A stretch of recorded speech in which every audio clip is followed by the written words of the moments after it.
Oke, baik. Assalamualaikum warahmatullahi wabarakatuh. Dalam video kali ini saya akan membahas mini project Club Session 14, yang dimana di sini kita akan menjelaskan API yang dibangun, endpoint yang dibangun pada API, lalu menjelaskan autentikasi pada API, lalu yang terakhir kita akan mendemokan uh, hasil dari mini project yang kita buat. Jadi kita akan langsung aja yang pertama ya. Jadi sebelum masuk ke pembahasan, saya akan menjelaskan terlebih dahulu apa itu API. Jadi API itu singkatan dari Application Programming Interface, di mana API di sini berfungsi sebagai perantara dalam dua program, atau bisa kita sebut server dan client, atau bisa kita analogikan dengan sebuah pembeli, pelayan, dan chef atau koki lah ya. Jadi si API ini berperan sebagai pelayannya, pembeli itu kliennya, lalu si kokinya ini adalah si servernya. Seperti yang kita tahu bahwasannya kalau API ini kan si pelayan, jadi dia akan menerima permintaan dari klien, lalu akan mengirimkan permintaan ini ke si koki. Lalu koki ini akan menghasilkan makanan yang akan, atau bisa kita sebut respon ya, respon yang akan kita berikan ke kliennya lewat API. Jadi itu cerita singkat dari sebuah API ya. Lanjut, kita akan membahas API yang dibangun dalam mini project di sini. Nah, di sini penyusun API di sini ya ada banyak ya. Di sini ada Flask ya. Di sini kita membutuhkan beberapa library ya, yaitu Flask. Flask di sini berguna untuk membuat fungsi routing. Lalu dia ini akan berguna untuk menanggapi permintaan dari klien. Lalu ini Flask SQL Academy ini seharusnya di bagian model ya, yang dimana nanti ini kita akan mudah untuk berinteraksi dengan data.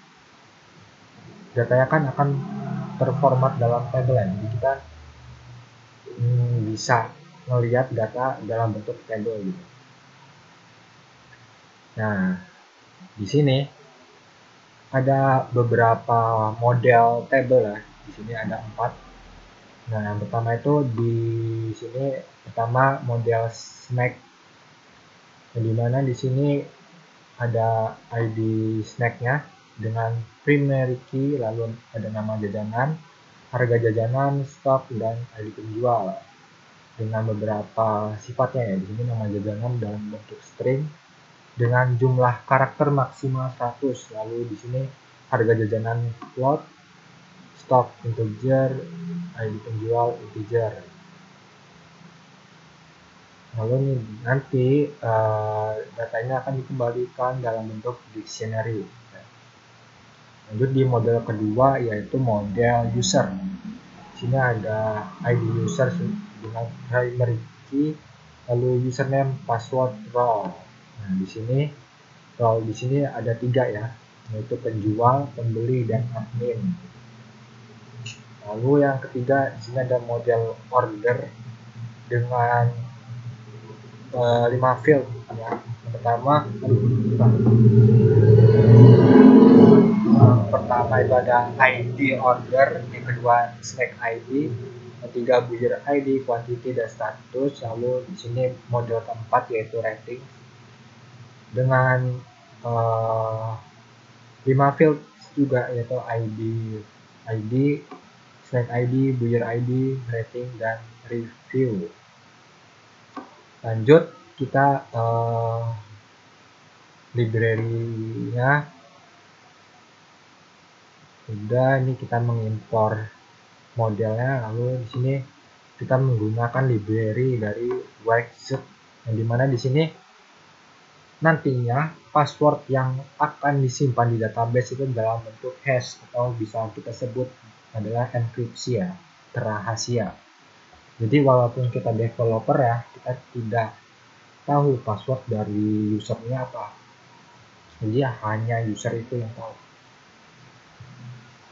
Lalu di sini ada flex JWT extend. Nah, JWT di sini adalah singkatan dari JSON Web Token. Nah, di mana nanti ini adalah proses dari autentikasi, ya, mengidentifikasi user. Gitu. Role-nya itu apa? Berdasarkan tokenisasi. Lalu di sini ada functools. Nah, yang di sini nih dia ini berguna untuk ini ya, saat role required-nya. Jadi dia bisa apa ya, yang menyaring berdasarkan role-nya gitu. Kita lanjut ke nomor 2 yaitu menjelaskan endpoint yang dibangun pada API. Nah, di sini ada banyak sekali API ya. Kita yang pertama dulu. Ini ya. Jadi di sini yang pertama ada endpoint login dengan metode post. Nah, di sini ya dalam API ini atau Flux ya. Flux ini kan fungsinya menerima permintaan dari klien. Nah, permintaan ini bisa kita sebutkan dengan metode yang mana klien nanti itu bisa menambahkan, membaca, mengubah, serta menghapus data yang ada gitu. Tapi ingat ya berdasarkan role. Nah, atau kita bisa sebut dengan metodenya itu kalau misalnya kita ingin membaca kita bisa menggunakan metode get. Lalu yang kedua kalau ingin menambahkan kita bisa menggunakan metode post. Lalu jika kita ingin mengubah kita bisa memakai metode put. Lalu kalau menghapus kita bisa pakai metode delete. Nah, di sini login ya, dimana nanti login ini kita perlu memasukkan sebuah username, password, dan role ya. Ingat karena ini dalam format JSON ya, jadi kita harus input datanya dalam bentuk dictionary. Nah, lalu saat kita udah register, nanti akses token ini udah akan dibuat. Oke, ini seharusnya kebalik ya. Seharusnya kita menjelaskan register dulu baru role. Nah, di sini register dulu ya. Register ini kan dia pakai metode post ya kan. Yang dimana kita perlu memasukkan username, password, dan role. Nah, setelah kita daftar nanti di database kita akan mendapatkan passwordnya itu dalam bentuk hash atau enkripsi. Nah, setelah kita register lalu kita ke loginnya. Nah, kalau kita login kita itu perlu memasukkan username, password. Nah, saat kita telah memasukkan username dan password maka akses token atau JWT JSON Web Token itu baru dibuat gitu. Saat kita login langsung muncul gitu tokennya. Begitu. Oke, lanjut kita ke snack endpoint. Nah, di sini yang pertama ada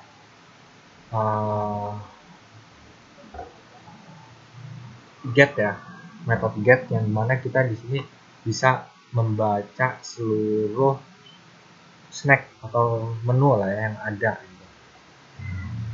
Yang dimana di sini kita ini ya, ini ada add account JWT required ya, dimana web token itu sudah diperlukan walaupun kita hanya membaca snack yang ada gitu. Jadi kalau kalian belum daftar akun sama sekali, kalian nggak dapat hak apapun itu kecuali login sama register ya. Di sini dia tidak ada JSON Web Token required ya. Jadi usahakan kalian daftar dulu, baru kalian bisa mengakses seluruh menu, nggak seluruh ya, tergantung role juga. Jadi bisa mengakses menu-menu sesuai role yang ada. Lanjut, yang kedua ini sama method get, tapi di sini kita bisa menampilkan snack itu berdasarkan ID. Lanjut, ini ya, apa nih, post ya. Berarti, nah di sini ada ini ya, tambah nih, add role required, yaitu penjual. Nah, jadi yang saya bilang tadi ya, bahwa post ini kan untuk menambahkan data.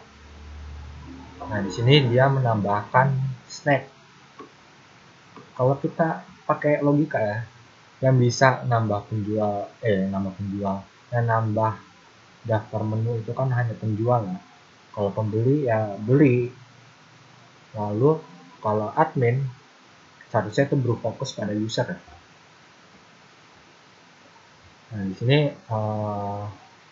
saat kita menambahkan jajanan kita perlu required atau apa ya? Perlu token dari si penjual ini.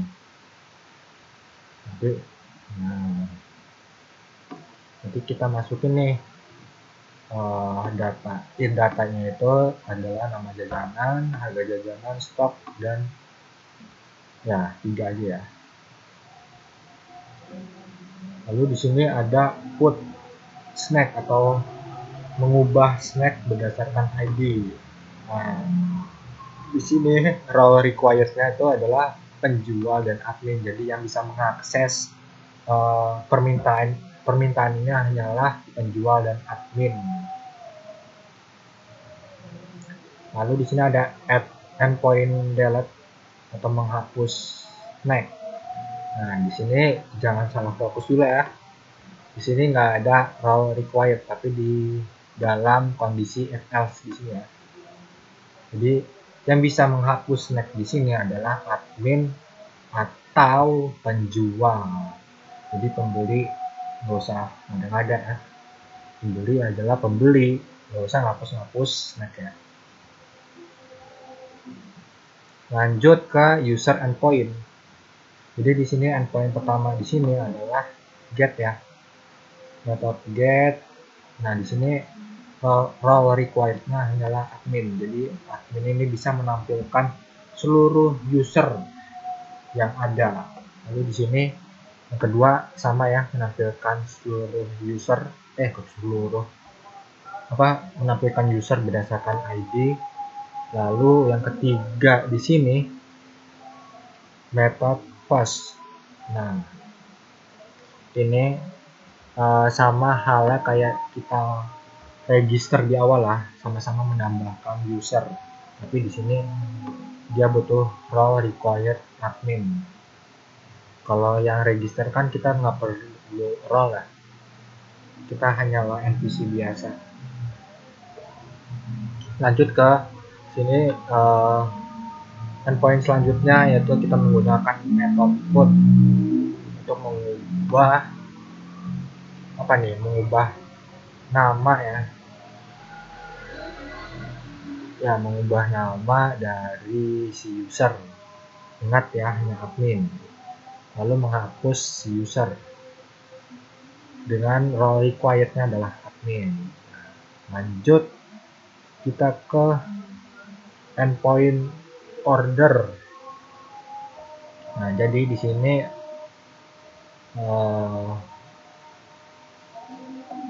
saat kita mengorder ya, tentunya kita menggunakan post untuk menambahkan orderan. Dimana di sini role required-nya adalah pembeli. Nah, disinilah peran pembeli untuk membeli sebuah snack dengan endpoint order.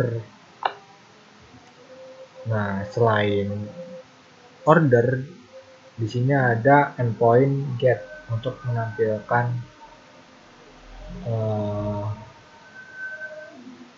apa sih ini namanya, order yang telah diorder gitu. order yang telah dibuat oleh si pembeli lah. Kok hilang. Nah, siapa yang bisa mengakses si order tadi, si get order ini ya. Ini ada kondisi if else ya, jika admin dia bisa menampilkan semua list order ya, list tadi data-data order gitu. Lalu ini jika penjual dia juga kalau penjual dia bisa menampilkan orderan berdasarkan ID penjualnya tersebut gitu. Jadi dia tidak bisa menampilkan orderan dari ID penjual lain. Selanjutnya kita masuk ke endpoint ratings, yang dimana di sini ya berfokus pada role pembeli ya, dan dimana dia bisa mereview hasil makanan yang mereka beli. Nah, di sini endpoint ratings di sini menggunakan metode POS. Nah, role required-nya pembeli. Lanjut.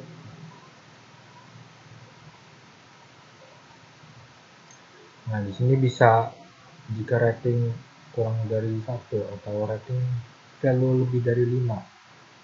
Oke, jadi ada rating ya, nilai ratingnya harus apa ya? Di antara 1 sampai 5. Nggak bisa 100, karena yang 100 hanyalah Tuhan yang Maha Esa. Lanjut ke endpoint ratings get ya, get ratings dengan metode get. Jadi di sini mau Anda itu admin, penjual ataupun pembeli, kalian bisa melihat rating makanan berdasarkan ID-nya ya, ID makanannya. Jadi Anda nggak bisa melihat semua rating makanan, jadi harus berfokus pada satu makanan saja. Nah, itu endpoint yang dibangun pada API yang saya buat. Selanjutnya kita akan menjelaskan keamanan autentikasi yang dilakukan pada API ini. Nah, tadi udah sempat saya bahas ya, bahwasannya di sini API ini dibangun dengan autentikasi ya. Autentikasi berarti kita ini ya, menggunakan sebuah library yaitu /jwt extended, yang dimana kita bisa nge-create access token, lalu kita bisa apa ya, jwt required. Jadi saat kita mengakses beberapa endpoint itu perlu token khusus. Lalu kita bisa mendapatkan apa nih, get jwt, kita bisa mendapatkan tokennya, lalu verifikasi tokennya gitu. Jadi kita nggak bisa sembarangan pakai token buat beberapa endpoint tersebut gitu. Nah, lanjut aja lah ya, langsung ke demo program. Jadi di sini kita akan menggunakan Postman. Ini kita split dulu.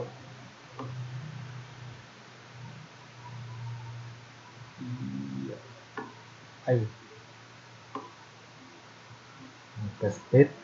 Nah, di sini kita akan menggunakan Postman ya. Nah, di sini kita harus run terlebih dahulu filenya, atau main file harus kita run. Nah, nanti akan muncul sebuah address gitu ya. Kita tinggal salin, lalu masukin ke sini. Nah, langkah pertama kita sebagai NPC adalah mendaftarkan diri kita untuk mendapatkan sebuah akun gitu ya, dengan metode yaitu post. Nah, lalu kita perlu tambahkan sebuah slash yaitu register. Jangan langsung dikirim ya, kita harus ke body, lalu kita pilih route. Ini JSON ya, berarti dalam bentuk dictionary. Nah, set register seperti yang kita ingat tadi, kita perlu yaitu username, username, lalu yang kedua itu apa? Password ya, password, lalu role.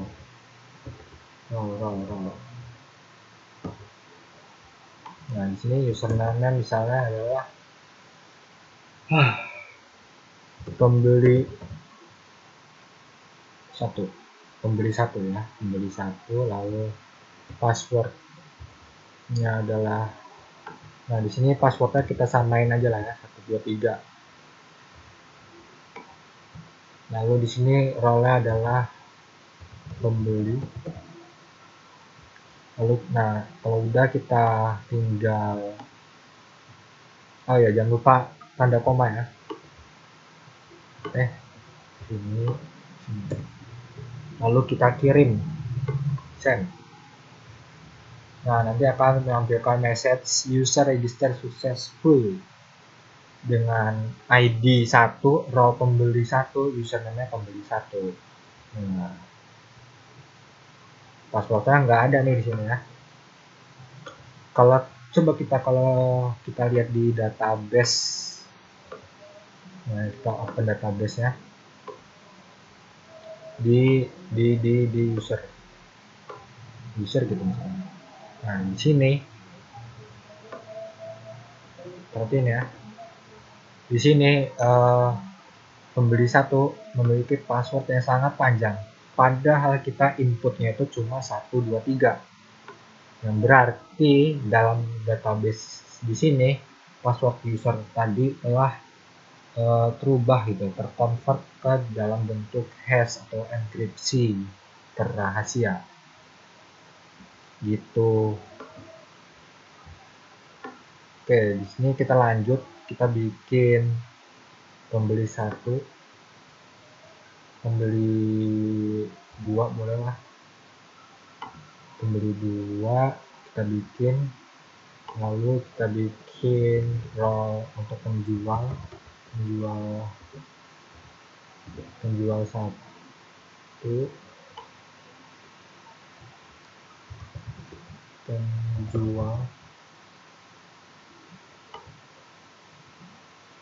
penjual oke udah, di ID 3, penjual 2.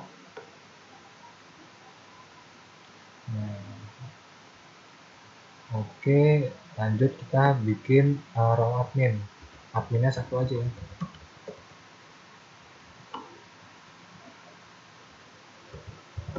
Lord admin.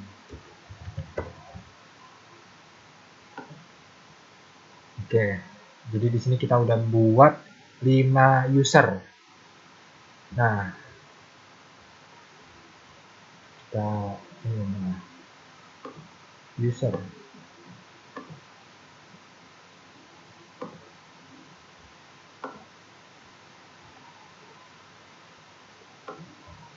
dulu ya, kita refresh. Nah, di sini ada 5 user ya. Ini dalam bentuk database ya, atau kita POV sebagai developer. Bagaimana kalau dia POV sebagai adminnya? Berarti kita harus login di admin ya. Nah, di sini kita akan login dengan metode post ya. Post login ya. Berarti ini slashnya kita ganti yaitu login. Nah, bodinya kita salin dulu ini, berarti kita role kita hapus ya, karena saat kita login kita hanya memerlukan username dan password. Nah, muncul nih akses token, atau web token ini langsung di generate saat kita login, jadi kita bisa mengakses apapun. Jadi kita tinggal salin aja nih token ini, munculnya di sini. ada message login successful role admin username role admin. Nah, kita ingat-ingat lagi sebagai admin kita bisa apa. Jadi di sini kita akan melihat aja lah ya POV sebagai admin ya. Get berarti di sini user. Nah, ini kalau kita misalnya langsung kirim ya, maka ada tampilan message yaitu apa nih, missing authorization header. Jadi dia nih intinya memerlukan tokennya gitu ya. Jadi di sini kita bisa tambahkan tokennya, bisa di header sini atau di out sini ya, out gitu, authorization. Di sini kita pilih bearer token, lalu kita salin tokennya si admin tadi, lalu kita send.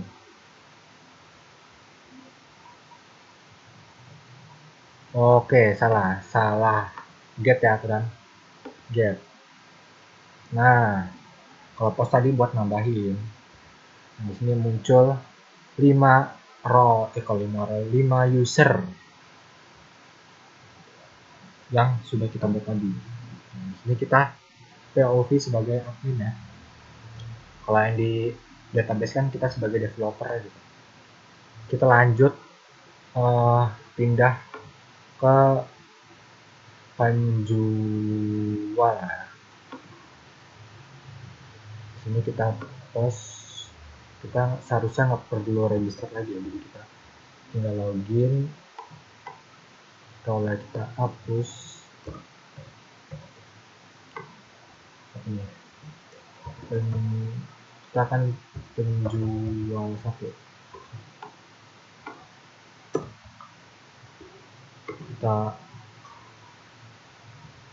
login. Nah, nanti di sini di penjual kita akan menambahkan snack ya. Berarti kita bisa di get sini bisa ya, ganti metode post. Berarti di sini kita ganti snack pakai s nya, kita bikinnya pakai s nya, snack.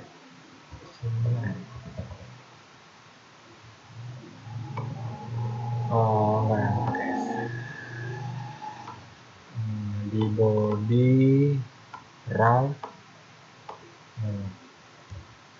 Saat kita menambahkan snack, di sini kita perlu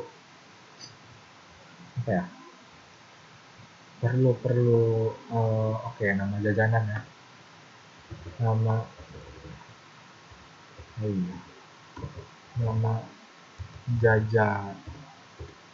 jajanan. Misalnya apa? Doritos. Harga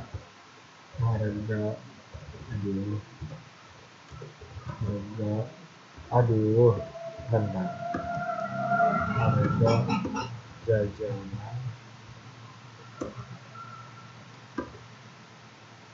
20.000, lalu kita bisa koma aja Pak, lalu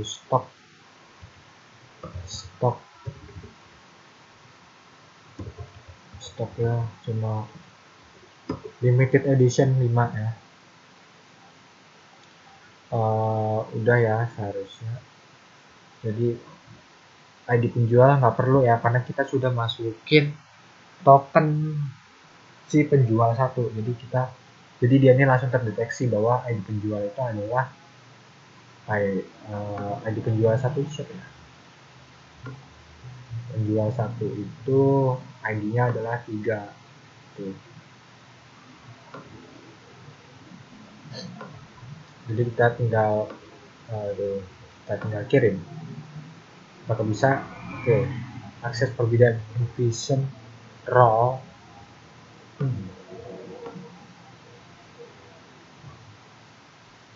Coba kita ini. kita copy.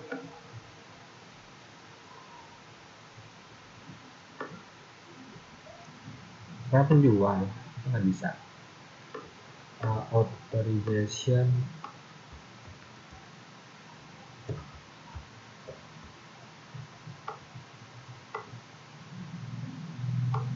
nah ada error ya, berarti ini ada kemungkinan di stoknya ini dia perlu string. Woi, kok nggak bisa? Bentar. For snack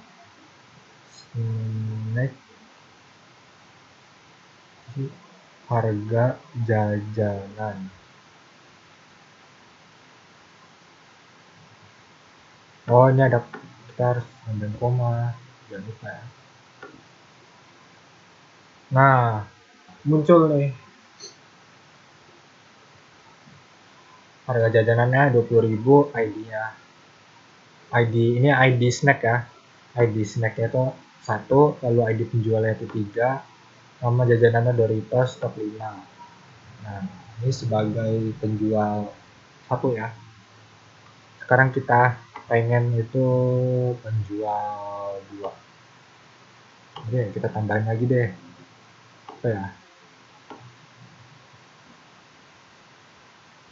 Apa ya? Apa ya? Bakso. Bakso 5.000. Stok 10. Kita buat.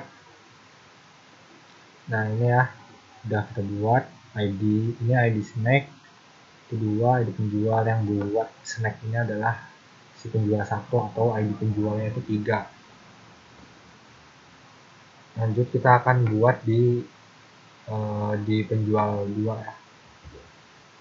Penjual 2 kita copy tokennya, kita authorization tokennya kita ganti, body kita ganti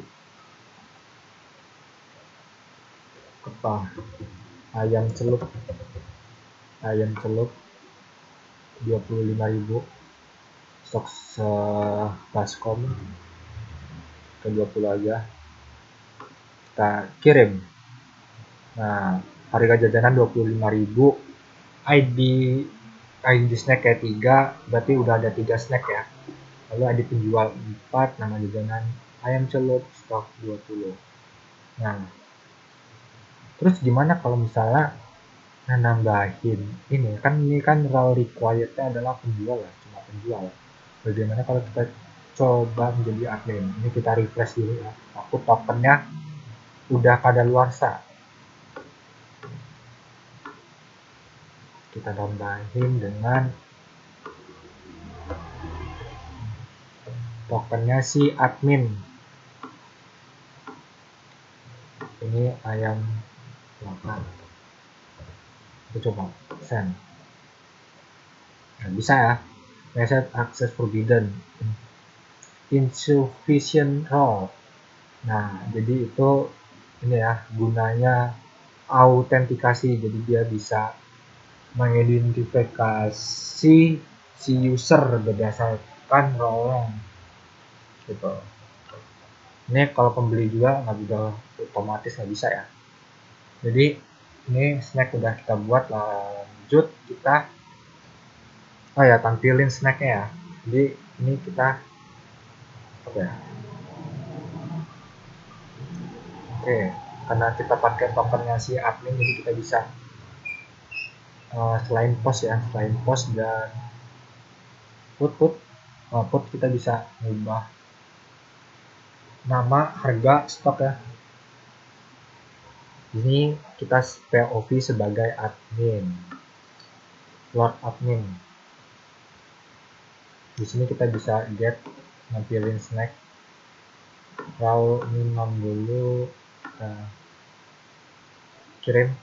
Nah, untuk menampilkan semua snack ini sebenarnya kita nggak perlu apa ya, roll gitu ya.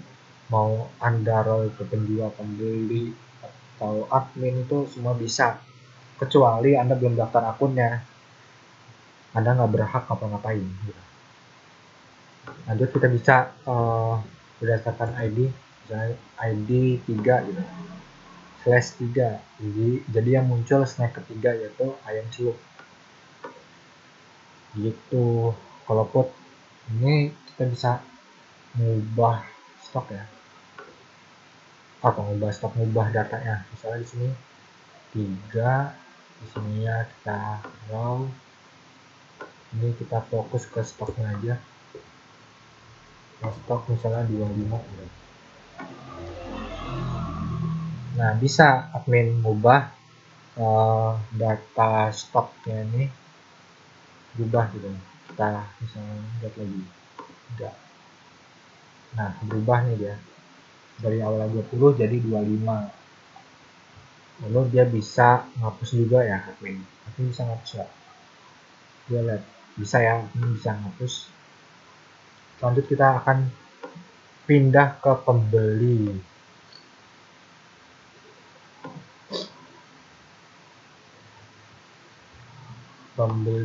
Post login raw, kita masukin username, password,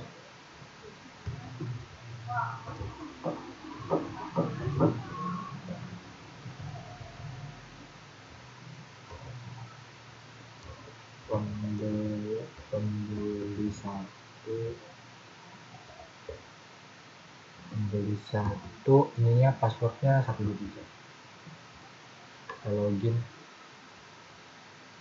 Nah, di sini kita akan berpindah peran sebagai pembeli ya, atau buyer. Jadi di sini kita bisa mengkirim data, udah langsung order aja lah ya. Di sini kita langsung order dari token. Kita langsung order tokennya, token pembeli, get bank, get post ya, aturannya bener post.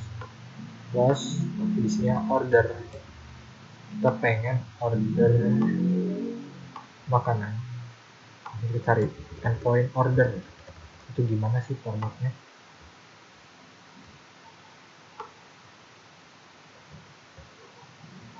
Kayaknya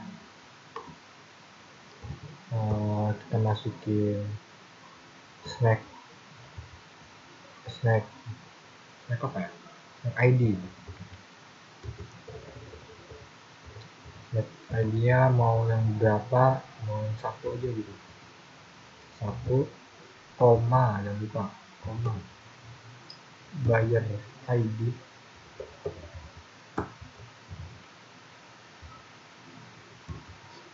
Oke, di sini buyer ID-nya kita nggak perlu tulis ya, karena di sini kan kita udah masukin token si pembeli gitu. Jadi otomatis kedeteksi bahwa yang ordernya adalah si pembeli 1. Nah, pembeli 1 itu adalah pembeli 1 itu siapa sih ID-nya, berapa ID-nya, 1 ya. Jadi kita hanya perlu memasukkan snack ID dan quantity atau jumlah quantity, misalnya berapa, 3. Oke, snack ID 1. Snack ID 1. Di sini kita lihat dulu di database-nya. Snack ID 1 Doritos ya, si Doritos ini stoknya cuma 5 dan dia ini milik ID penjual itu 3. Berarti username dia itu si penjual 1. Semoga paham lah ya. Stoknya 5, quantity 3, seharusnya dia akan berkurang menjadi 2 ya. Kita coba order. Nah, berhasil lah. Order create. Buyer ID 1. ID 1, quantity 3, snack ID 1, statusnya komplit. Nah, sekarang kita coba restart. Nah, otomatis nih kubah nih dari 5 jadi 2. Gitu. Saat kita order. Lanjut, setelah kita order, kita akan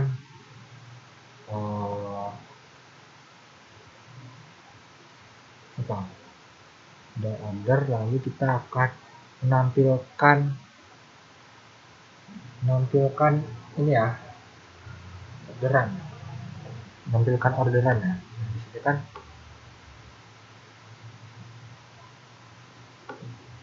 maaf ya kalau kecil. Order kita bisa menambahkan order, lalu kita bisa menampilkan order, tapi hanya admin dan penjual. Kalau admin dia bisa nampilin semua order ya. Ini kita berarti order dulu aja. Order snack ID 3, 4 gitu misalnya. Lalu kita buyer ID 1, ID 2, ini ID ini ya. ID apa? ID ordernya. Stroke keberapa? Stroke kedua gitu lah ya. Buyer ID 1. Ini kita ganti ke 2 dulu. 2, send, kita copy, kita taruh di authorization token ini, badinya kita ubah ke 2, quantity ya 5 misalnya.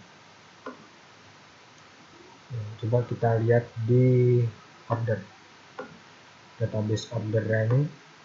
Oke, muncullah di sini snack ID 1, orderan pertama yaitu snack ID 1, orderan kedua snack ID 3, orderan ketiga snack ID-nya 2. Nah, yang orderan 1, 2 ini yang beli itu si pembeli 1, sedangkan orderan ketiga ini pembelinya ya pembeli 2. Dengan status komplit semua. Sekarang kita tampilin get order gini misalnya, masih dalam token pembeli gitu. Sopan nggak begitu? Nggak sopan ya. Tuh, akses genit nggak bisa. Jadi kita harus POV sebagai penjual atau admin lah ya. Di sini kita penjual 2. Kita pakai penjual 2 dulu. Kita copy, lalu kita get out organization, kita ubah order. Nah, di sini dia hanya muncul satu orderan saja ya, karena yang mengorder snack punyanya si penjual 2 ini cuma 1 yang beli gitu. Jadi dia cuma munculin 1. Nah, bagaimana kalau admin? Nah, admin di sini seharusnya dia bisa menampilkan semua orderannya.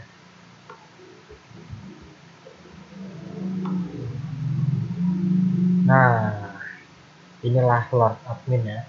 Jadi dia bisa berkuasa dalam proses ini. Gitu. Oke, balik lagi kita akan mereview produk-produk yang sudah kita beli.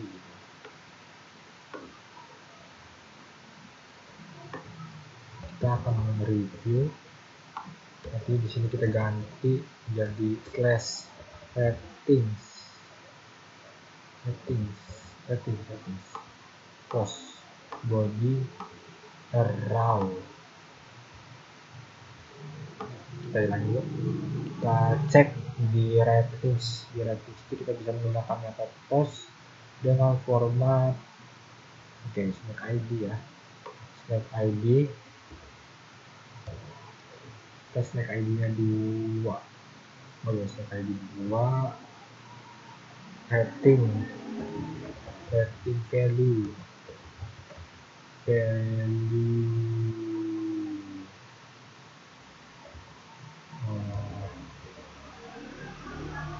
optimal. Lalu reviewnya apa? Sangat enak. Jangan lupa koma, lanjut kita send.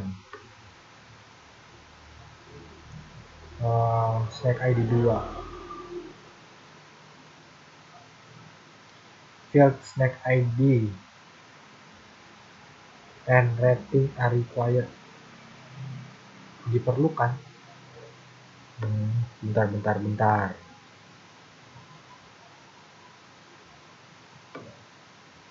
Penyimak, kita pakai POV pembeli 2. Dimana pembeli 2 ini snack ID and rating rating aja kira.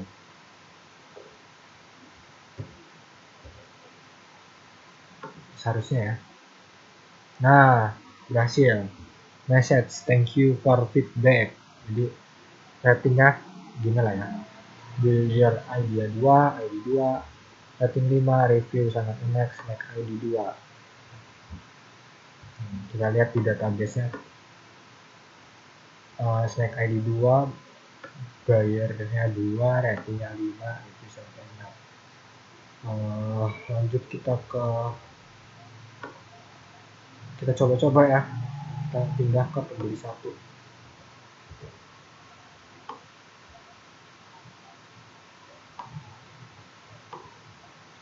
Di pembeli 1 kita beli snack ID-nya tuh 13 ya.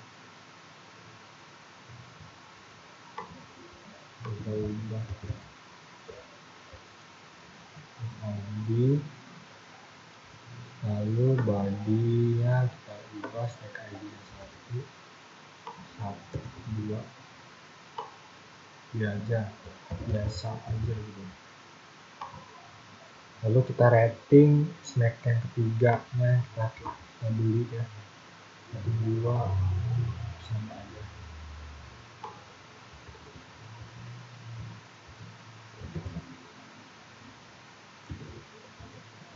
Rasa sampah gitu.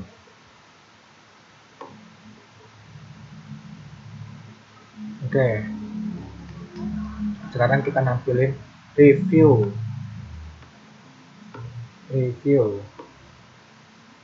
ratings. Kalau kita nampilin semua ratingsnya nggak bakal bisa ya, karena di sini pada endpoint get ratings kita ini perlu ID snacknya. Ini misalnya 1, jadi yang muncul cuma 1 review, karena yang beli produk pertama ini adalah cuma 1 biji doang,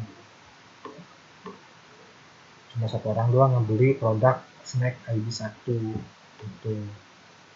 Dia harus berdasarkan ID gitu. Oke, jadi itu saja pembahasan materi yang dapat saya sampaikan. Bila ada kesalahan kata mohon dimaafkan. Saya akhiri, wassalamualaikum warahmatullahi wabarakatuh.